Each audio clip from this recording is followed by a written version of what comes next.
Hello guys, Sir Grandelot here. After a very rough time during my stream with the new floor 12 of the Abyss, I decided that I would go back to it just for one extra run with the kind of team that I think is going to be the one that everyone is going to use. Reason being that while the first half is pretty reasonable, you need to pay a bit of attention to these two dudes. Well, actually four, it's two and two. But in general, in the first half, you can use anything that you want.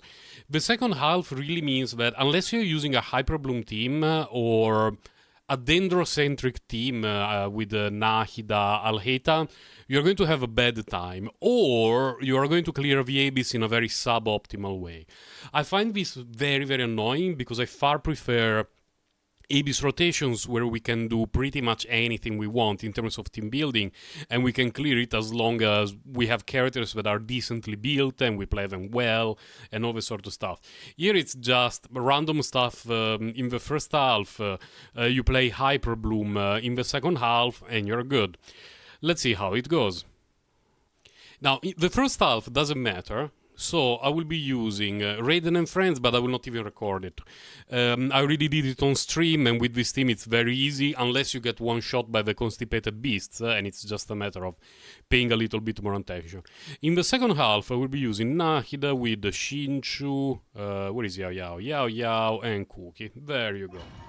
First half was cleared very quickly by Raiden and Friends. Let's start to handle the second half, where you just want to throw, you know, the same Hyperbloom team that everyone has been using basically since Sumer was released. Unfortunately, it looks like we will never move away from that because MiHoYo keeps releasing Abyss rotations where, for one reason or the other, Hyperbloom always perform extremely well.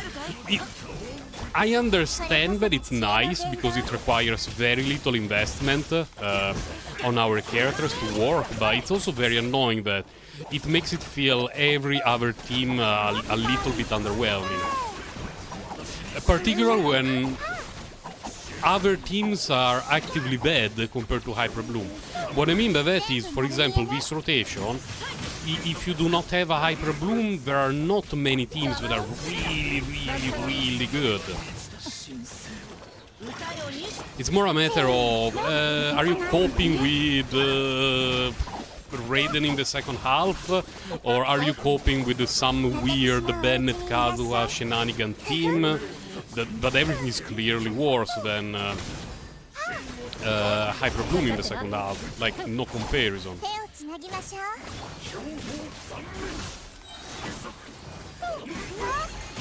Should be almost done here, not a lot left.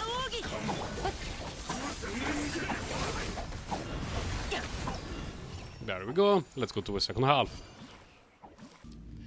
Second chamber, we have Purple Batman. Oh good, sacrificial didn't work.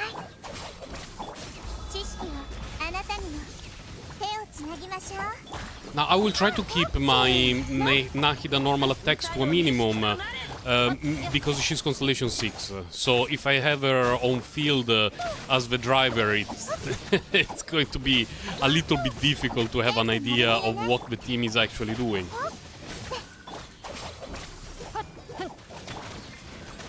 But even without Nahida doing anything of sort, this thing just melted.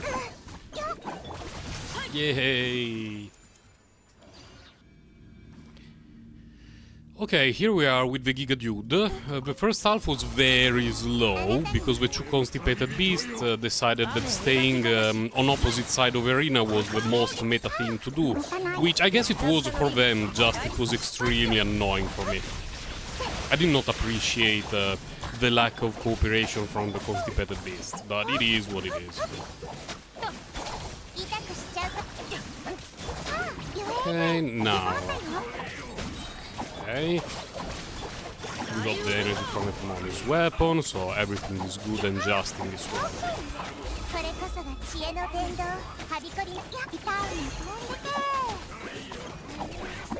Go, Yegwe!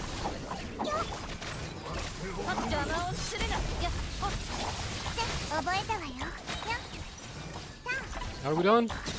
Yeah, we did it! So yeah, it's a very obnoxious Abyss rotation, unfortunately.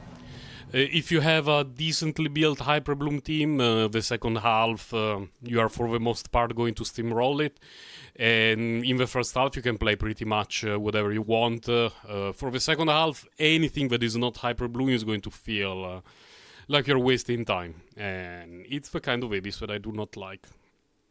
But yeah, if you're struggling, try Hyperbloom.